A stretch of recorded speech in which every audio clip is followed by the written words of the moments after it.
A poor single dad takes job as a cleaner never thought his millionaire CEO would fall for him first.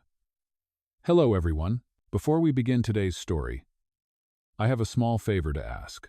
Please hit subscribe and turn on the notification bell so you never miss our channel's new videos. It's quick, free, and the best way to support us in bringing you more dramatic stories. Your support means the world to us. Where are you watching from? Drop your city or country in the comments below. Thank you very much. Now, let's return to our main character. It was past midnight, and the towering glass building of Carter Enterprises stood silent against the New York skyline. Inside, a lone janitor pushed his mop across the marble floor of the 42nd floor. His name was Ethan Cole, 32, a single father of a 6-year-old girl named Lucy. The faint hum of the city below mixed with the soft squeak of the mop bucket wheels. He glanced at the picture taped inside his ID badge, a crayon drawing of him and Lucy holding hands under a rainbow. "Just a few more hours, sweetheart," he murmured, his voice low, weary but gentle. The elevator chimed. Ethan straightened quickly, tugging his uniform jacket into place. From the mirrored doors stepped a woman in a white suit, heels echoing sharply against the floor.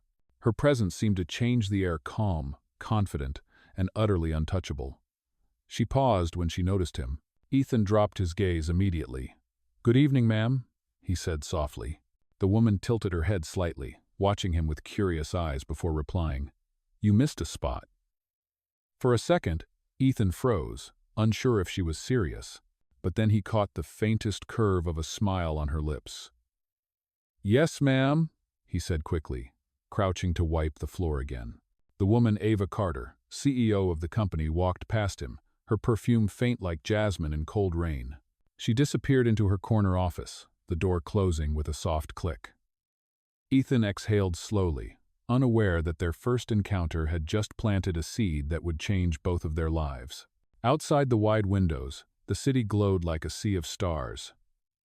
Ethan leaned on his mop for a moment, staring at his reflection in the glass. "One day, Lucy," he whispered. "One day we'll have our own light." His phone buzzed in his pocket, a reminder of unpaid rent and overdue daycare fees. He closed his eyes, steadying his breath, then kept working. In the silence of the office floor, the sound of his mop swayed like a quiet rhythm of survival. When Ava returned an hour later, she paused at the door, unseen, watching him. His movements were tired, but precise. He hummed softly, the tune of a lullaby, the kind that said he wasn't cleaning for money, he was cleaning for hope, for his daughter. Ava's gaze softened. She turned away before he could see her expression. That night, Ethan didn't know a single glance had begun something extraordinary, a story of class, compassion, and a love that would rise from the simplest act of doing one's job with dignity. By the time the city woke up, Ethan was already home, standing in a cramped kitchen barely big enough for 2 people. The smell of instant coffee mixed with the faint hum of an old refrigerator.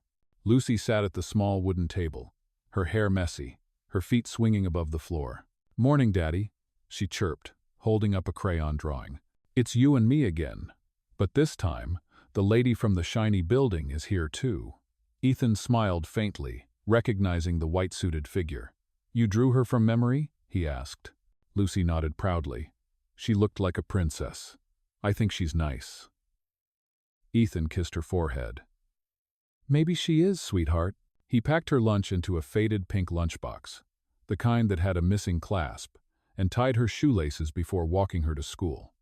The cold morning air bit at his hands, but Lucy's laughter made it warmer. After dropping her off, he headed back toward the bus stop, clutching a thermos of coffee and his uniform folded neatly in his backpack. He had been working night shifts for nearly 3 months now, sleeping only a few hours during the day, but it paid just enough to keep the lights on. Each night, the same routine: clean, polish, repeat. Yet something about that woman's look the night before lingered in his mind. Later that evening, when he arrived at the building, his supervisor handed him a clipboard. "You'll be assigned to the top floor permanently," the man said without looking up. "The CEO's wing?" Ethan asked, surprised. "That is what it says," the supervisor replied. "Guess someone upstairs liked your work." Ethan blinked, unsure how to react. "Thank you," he said quietly, gripping the mop handle a little tighter. He did not know that Ava Carter had personally requested it. That night, as he cleaned the polished hallways, he caught her reflection in the glass before hearing her voice. "Working late again?" she asked, standing by the door with a folder in her hand. "Yes, ma'am," he said, smiling politely. "Floors do not clean themselves." She chuckled softly. "True. Most people forget that." Ethan glanced at her, unsure if she was making conversation or being kind. "You run this place," he said. "I just try not to mess it up." Ava leaned against the doorway, studying him. "You do more than that. I read your maintenance report. You fixed a broken vent last week, right?" Ethan hesitated. "It was nothing, ma'am. Just a loose wire." "Still," she said, tilting her head. "You knew how to fix it. That is not typical for a janitor." He shrugged, uncomfortable. "Used to work construction." "Before—" he stopped himself. "Before what?" she asked gently. "Before life happened," he said, forcing a small smile. Ava nodded, sensing the quiet weight behind his words. "Well, Mr. Cole, if you ever want to do more than mop floors, come to the R&D office tomorrow. Ask for me." Ethan's heart skipped. "I appreciate the offer, but I am fine where I am." "Suit yourself," she said, walking away. But before the door closed, she added, "You know, sometimes being fine is just another way of giving up." When she left, Ethan stood in silence, her words echoing in the empty hallway. The next morning, Lucy's fever had returned. He called in late, sitting by her bedside with a cool cloth on her forehead. "Daddy, are you tired?" she whispered. He smiled weakly. "Just a little, but seeing you smile fixes that." She giggled, then coughed. "The shiny lady will help you, Daddy. I can feel it." Ethan chuckled softly. "We do not need anyone's help, sweetheart." But deep down, a tiny voice told him he might be wrong. That night, as he returned to work, he noticed a small envelope on his locker. Inside was a card embossed with gold letters. Asterisk Ava Carter, CEO, Carter Enterprises asterisk. On the back, a note in neat handwriting read, "Tomorrow at noon. Bring your courage." He stared at it for a long time, unsure whether to laugh or panic. All he knew was that something in his life was about to change. The next morning, Ethan stood outside the towering glass doors of Carter Enterprises, clutching the small card in his hand. The sunlight reflected off the building's surface, so bright he had to squint. His palms were sweaty, his uniform pressed, and his heart beat faster than it had in years. He almost turned away twice before a voice from the lobby called, "Mr. Cole?"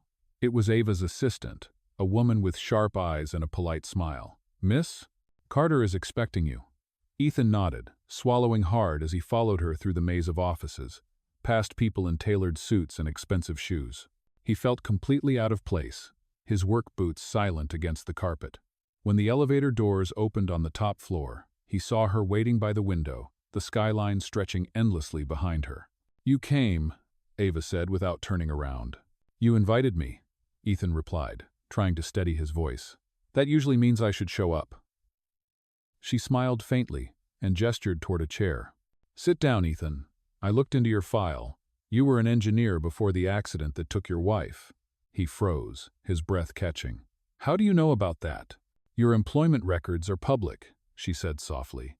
"But I did not bring you here to embarrass you. I brought you here because I think you deserve another chance." Ethan stared at her, unsure if it was pity or sincerity. "Ma'am, I am just a janitor. You have people with degrees, credentials, all that stuff. I have a daughter and a pile of bills." Ava folded her arms, her tone firm but gentle. "I do not offer charity, Ethan. I offer opportunity. We have a prototype project in maintenance automation, and I think you could help us. You understand machines. You fix things quietly, without asking for credit. That is what I need." Ethan hesitated, the offer hanging between them like a bridge he was afraid to cross. "Why me?" he asked finally. Ava's gaze softened. "Because you remind me what this company was supposed to stand for. People who work hard and do not quit." He looked down, his fingers brushing the edge of his worn badge. "If I say yes, What happens to my cleaning job? It disappears, she said simply, and something better replaces it. He nodded slowly, torn between hope and fear. All right, he said at last. I will try. Ava smiled for the first time, not the polished kind she showed in board meetings, but something real. Good, you start tomorrow. That evening, as Ethan rode the bus home, the city lights flickered through the window like sparks of a new beginning. He held the note in his hand, staring at her signature. Maybe Lucy was right, the shiny lady really would help. When he got home, Lucy was sitting at the table, coloring again. "Daddy, look," she said proudly, holding up another drawing. This time, it was him standing beside the tall woman in the white suit, both smiling. "Do you think she likes it?" Ethan laughed quietly. "Maybe one day we will find out." The next morning, he arrived early at the company's R&D lab, nervous but determined. The engineers greeted him with cautious curiosity. Some whispered, others ignored him, but Ava stood beside him during the introduction. "This is Ethan Cole," she said.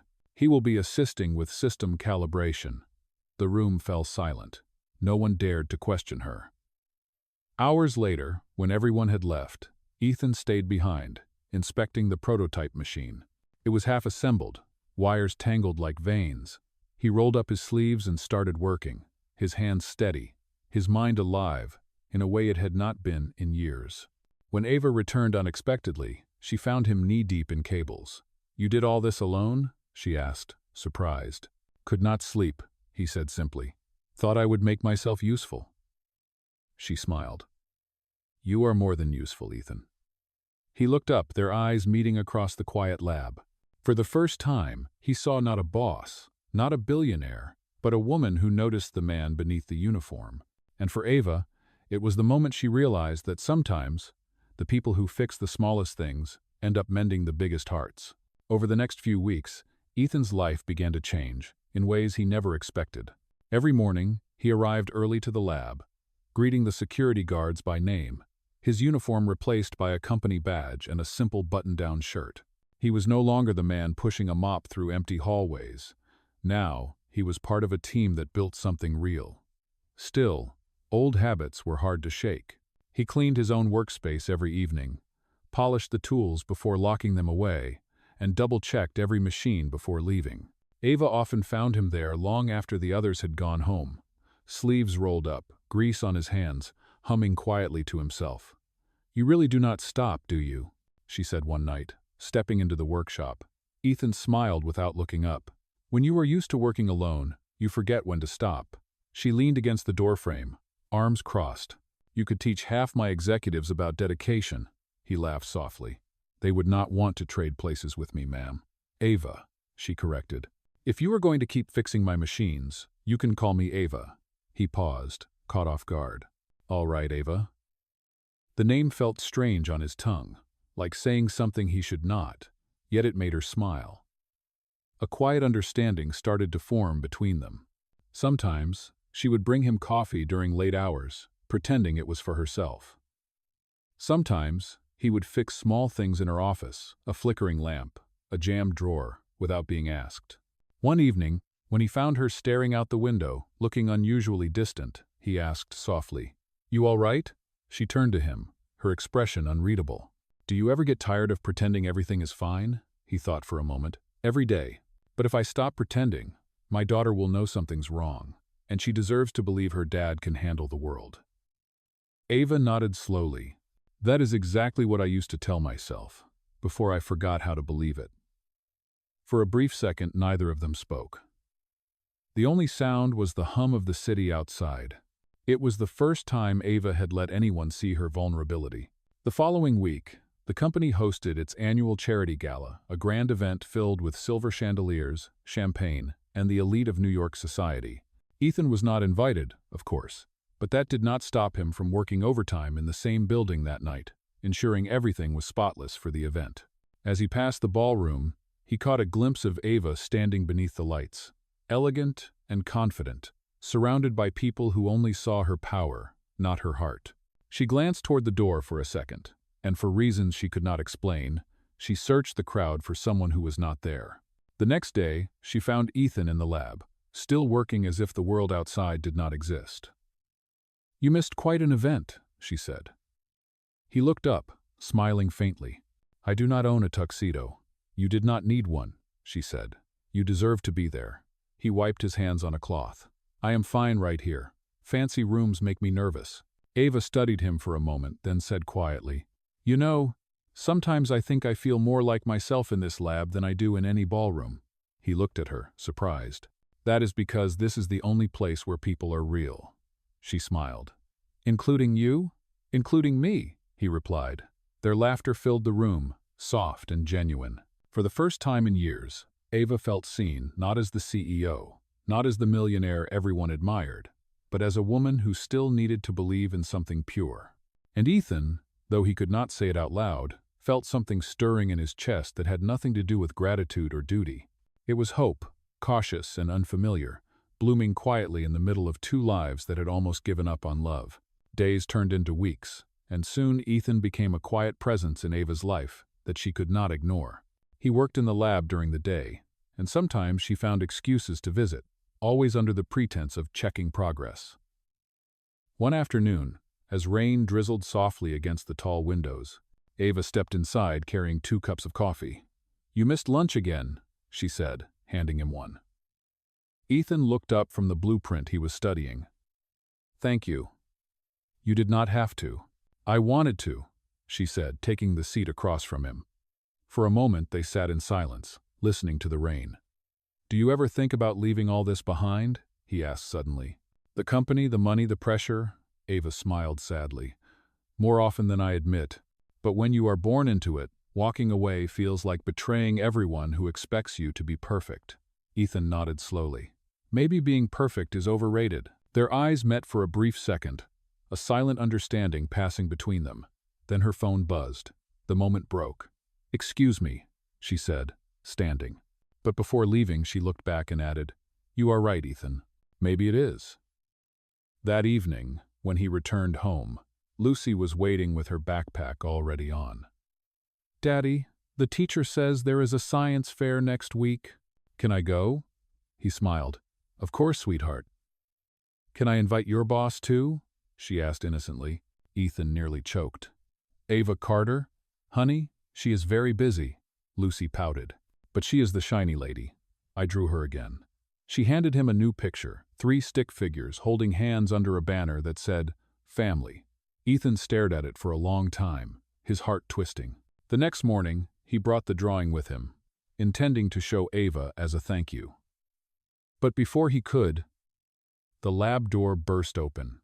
2 executives marched in, followed by Ava's head of public relations. "Ethan Cole?" one of them barked. "Yes?" he said cautiously. "You are not authorized to be working on this prototype. Miss Carter's reputation is at stake, and there are rumors about favoritism." The word hit like a slap. "Rumors?" Ethan repeated. Ava appeared behind them, her face pale but calm. "That is enough," she said firmly. "He is here because I trust his skill, not because of favoritism." The men exchanged looks, one of them smirking. "Then maybe it is time to explain that to the board. They are already questioning why a janitor was promoted without credentials." Ethan's chest tightened. He could feel the eyes on him, the judgment. "Maybe they are right," he said quietly. "Maybe I do not belong here." "Ethan," Ava began. But he cut her off. "It is fine. I will save you the trouble." He removed his badge and placed it on the table. "Thank you for believing in me, but people like me do not get second chances in places like this." Then he walked out before she could stop him. That night, he sat on the edge of Lucy's bed, watching her sleep. The apartment was cold, the hum of the city distant. He opened the crayon drawing again, the one where she had drawn Ava beside them. His eyes stung, but he smiled faintly. "Sorry, sweetheart," he whispered. "Not everyone from the shiny building belongs in our world."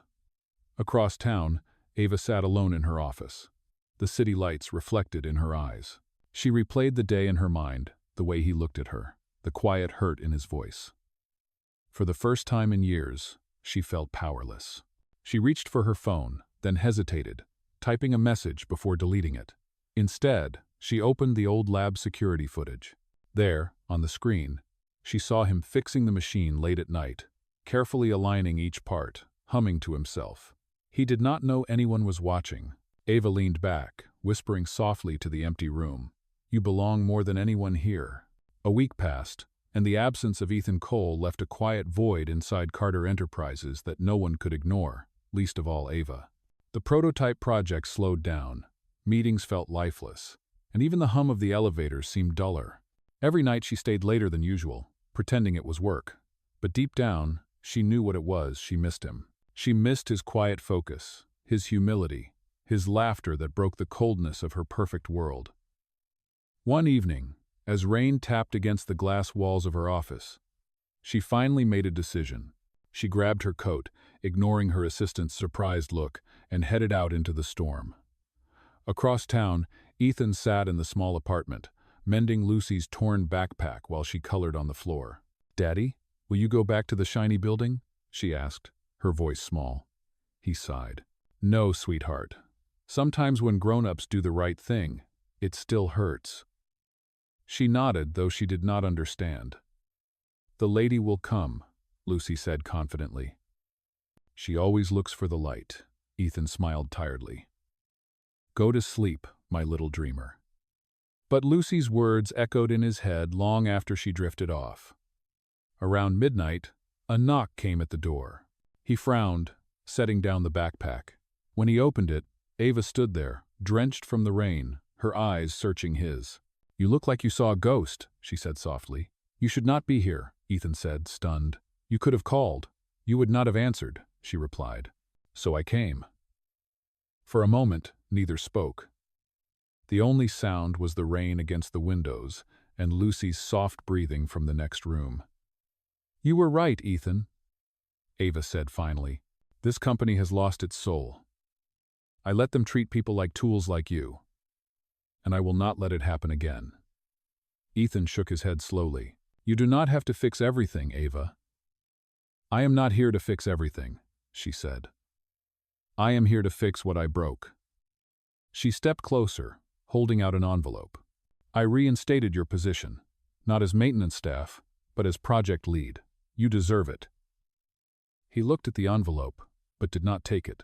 "You think giving me a title erases what they said? What they thought about you?" "No," she said, her voice trembling slightly. "But it proves what I think about you." Ethan stared at her, the words cutting through his doubt like light through fog. "You could lose everything for defending me," he whispered. "Then maybe it is time I risk something real," she said. "Because for the first time in my life, I am not afraid of being seen." He hesitated, then stepped aside. "Come in before you catch a cold." She smiled faintly and walked inside.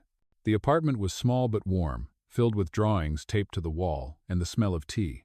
Ava looked around, quietly taking in the life he had built with so little. "You made all this work," she said softly. "Lucy did most of it," he replied. "I just kept the lights on." She noticed a small picture on the fridge, a family drawing with her in it. "She drew me," Ava whispered. Ethan nodded. "She thinks you are the shiny lady who brings good luck." Ava smiled, her eyes misting. Maybe she is right. For a while, they just stood there, the storm softening outside, the silence between them finally comfortable. Then Lucy stirred and opened her eyes. "Daddy," she murmured. The shiny lady came. Ava knelt beside her bed and brushed a strand of hair from the girl's face. "Yes, sweetheart, and I think I am staying for a while." Ethan's chest tightened as he watched them, a warmth spreading through him that he had not felt in years. For the first time since his wife's passing, the apartment did not feel lonely.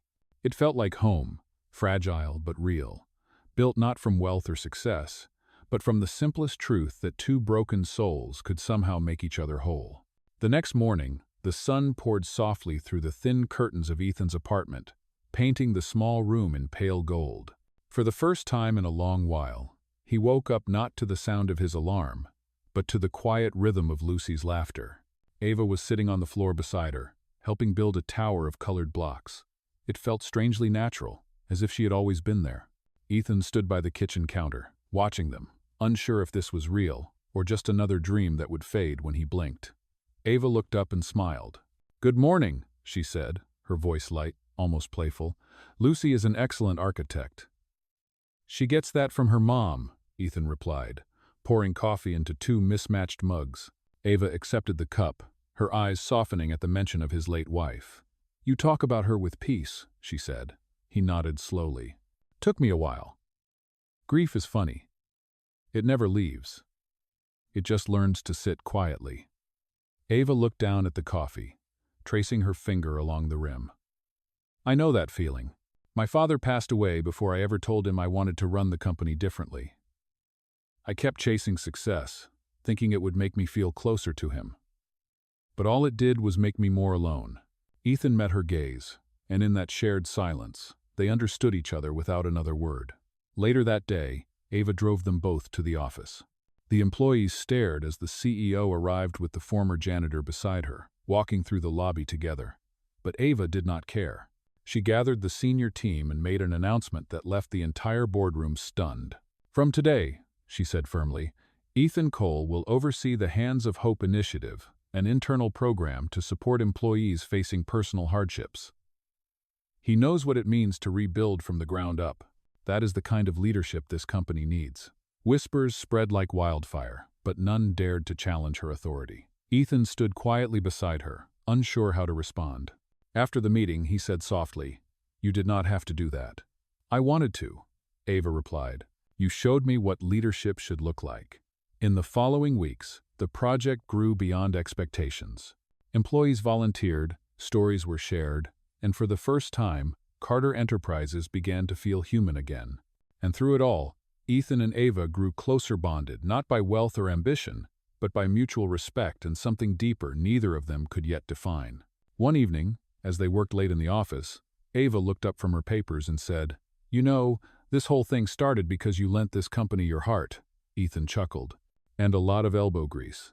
She laughed, the sound warm and unguarded. Then her tone softened. "You have changed me, Ethan. You made me remember why I started all of this in the first place."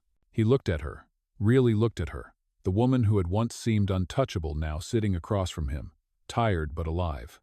"And you reminded me that second chances are real," he said quietly. For a long moment they just sat there, the world outside forgotten. Then Ava whispered, "You should come to the charity banquet next week. It is for the Hands of Hope project. Bring Lucy." "I do not think I fit in with tuxedos and champagne," he said with a shy grin. "Then wear what makes you comfortable," she replied. "You have already earned your place." The following week, the ballroom lights glittered again, but this time, Ethan was not cleaning floors. He stood beside Ava, wearing a simple suit, his daughter clutching his hand. People stared, whispered, but Ava smiled proudly. "Ladies and gentlemen," she said, raising her glass, "this is the man who reminded us that compassion builds stronger foundations than profit ever will." Applause filled the room, and Ethan's eyes met hers. In that instant, the noise faded, leaving only two hearts that had learned, through pain and perseverance, that kindness could rewrite even the hardest stories. When the applause finally faded, Ava stepped away from the stage lights and found Ethan standing near the back of the ballroom, holding Lucy's hand. The little girl looked up at the sparkling chandeliers with wide eyes, her pink dress swaying as she turned in wonder. "Daddy," she whispered, "this place looks like a fairy tale." Ethan smiled. "Maybe tonight it is." Ava approached them, her expression warm and proud. "You both clean up well," she said softly. Ethan chuckled. "You should see us on school mornings. It is less impressive." Ava laughed, a sound that made him forget where they were. "Come with me," she said, leading them toward a quiet balcony that overlooked the city skyline. The night air was cool, and the sounds of the party dulled behind the glass doors. Lucy leaned over the railing, pointing at the glowing towers below. "Look, Daddy, the shiny lady's castle." Ava knelt beside her, smiling. "You can call me Ava, sweetheart." "Okay, Miss Ava," Lucy said shyly. Ethan watched them, his chest tightening with something he could not name. When Lucy ran back inside to chase the dessert tray, Ava stood beside him, the silence between them gentle and full. "You know," she said quietly, "I used to think success meant building walls, so no one could hurt me. But then you showed up with that mop and broke every single one." Ethan smiled faintly. "Sorry about that." Do not be, she said. It was the best mess that ever happened to me. The breeze caught her hair, brushing it across her face, and Ethan reached out without thinking, gently tucking it behind her ear. You have changed this company, she said softly, her eyes meeting his. And me. You gave me the chance, he replied. I just did what I knew. You did more than that, she whispered. You reminded me what love looks like when it is not bought or expected. Ethan's breath caught. Ava, but before he could finish, Lucy's laughter echoed from inside, breaking the tension. Ava smiled. Your daughter has perfect timing. She always does, Ethan said, his voice low. As they turned back toward the ballroom, a photographer called Ava's name. She hesitated, then took Ethan's hand. Come with me, she said again, firmer this time. The flash went off, capturing the three of them together, Ava, Ethan, and Lucy, bathed in the golden light of the chandelier. The next morning, that photo was everywhere. News outlets called it the CEO's mysterious companion. Rumors exploded overnight, and by noon, her board demanded an explanation. Ava stood at the head of the table, composed and unshaken. You are all wondering about Mr. Cole, she said. He is not a scandal. He is the reason this company remembers its humanity. The room fell silent. If my personal life bothers anyone, she continued calmly, you may hand in your resignation by the end of the day. No one moved.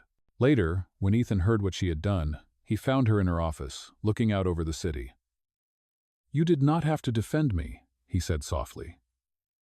Yes, I did, she replied, because what they see as a weakness is the strongest thing I have ever felt.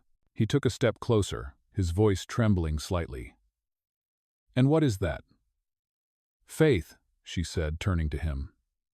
In you. In us. For a long moment neither of them spoke. Then she reached for his hand, and he did not pull away. It was not a grand gesture or a fairy tale kiss. It was quieter, stronger, the kind of moment that built everything that came after. In that silence, love stopped being something they both ran from and became something they were finally ready to stand for. A few months later, the world outside Carter Enterprises had moved on. But for Ethan and Ava, everything had changed. The Hands of Hope project had grown across every branch of the company, offering education, housing, and medical aid to employees and families who had fallen through the cracks. It was no longer just a program, it was a legacy. On a clear spring afternoon, sunlight poured through the glass atrium of the new community center, where dozens of employees and their families had gathered for its grand opening. Ethan stood near the entrance with Lucy clinging to his hand, her eyes shining as she looked at the sign above the door. It read, "The Carter Foundation Hope Lives Here." Ava stood at the podium, dressed in simple ivory, her usual corporate armor replaced by something softer, more human. This building, she said, her voice steady, is not about wealth or power. It is about second chances, about people who remind us that kindness can rebuild anything. Her gaze found Ethan in the crowd. One man taught me that. Applause filled the hall, but Ethan could hardly hear it. All he saw was her smile, calm, sure, full of everything unspoken between them. After the ceremony, Lucy ran ahead to the garden where children were planting flowers. Ava joined Ethan under the shade of an oak tree. You made this happen, she said quietly. No, he replied. We did. She turned toward him. You know, I used to think legacy meant buildings and headlines, but now I see it as the lives we touch. Ethan smiled. Sounds like something worth building. For a long moment, they simply stood there, listening to the laughter around them. Then Ava reached into her bag and pulled out a small wooden frame. Inside was Lucy's first drawing, the one of Daddy and the shiny lady. I had it restored, she said, handing it to him. It belongs here. Ethan traced the edges of the picture, his throat tight. She drew us before we even knew what we were, he murmured. Children see truth faster than adults, Ava said softly. Lucy came running back, dirt on her hands and joy on her face. Daddy, Miss Ava, they said we can plant a tree for the new garden. Can we? Ethan looked at Ava, who nodded. Together, the three of them knelt in the soil, their hands working side by side. What should we name it? Lucy asked. Ava thought for a moment. How about Hope? Lucy grinned. That is perfect. As they finished, Ethan brushed a bit of dirt from Ava's cheek. "You have got a little something," he said. She laughed, catching his wrist gently. "So do you." They stayed like that for a moment longer than necessary, both aware of how far they had come from strangers on opposite sides of power to partners building something real. That evening, when the guests had gone and the lights in the garden glowed softly, Ethan took a deep breath. "Ava, there is something I have been meaning to ask." She tilted her head, curious. He reached into his pocket and pulled out a small ring, not new, not fancy, but polished and full of meaning. "It is not much," he said, his voice quiet, "but I figured the best things in life never start with much." Ava's eyes filled with tears. "You are serious?" "I have never been more sure," he said. "I do not have the mansion or the money, but I have you and Lucy, and that feels like more than enough." Ava's answer was simple. She stepped forward and whispered, "Yes." Lucy, watching from the steps, clapped her hands and shouted, "Finally!" Laughter rippled through the night. The wind carried the scent of fresh earth and new beginnings as Ava leaned against Ethan, her head on his shoulder. "You know," she murmured, "I think we just built our own version of forever." He smiled, wrapping an arm around her. "Then let us take care of it like everything else we have fixed together." And as the lights of the city twinkled beyond the garden, the little tree they planted swayed gently in the breeze. A promise that love, once found in the unlikeliest place, could grow into something lasting, something true, and something that even time itself could never take away.